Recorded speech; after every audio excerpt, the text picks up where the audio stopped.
ఏమండి, నేను మిమ్మల్ని 2 క్వశ్చన్లు అడుగుతాను, టకటక సమాధానం చెప్పండి. అడుగు. ఒక పక్క అందమైన అమ్మాయి, ఒక పక్క నేను, మీరెవరిని పెళ్లి చేసుకుంటారు? అందమైన అమ్మాయినే పెళ్లి చేసుకుంటాను.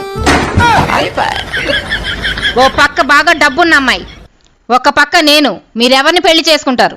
డబ్బున్న అమ్మాయినే పెళ్లి చేసుకుంటాను. మరి వాళ్ళనే పెళ్లి చేసుకోవాల్సిందిగా నన్నెందుకు చేసుకున్నారు? నా ముఖానికి వాళ్ళు సెట్ అవ్వక నిన్ను చేసుకోవాల్సి వచ్చింది.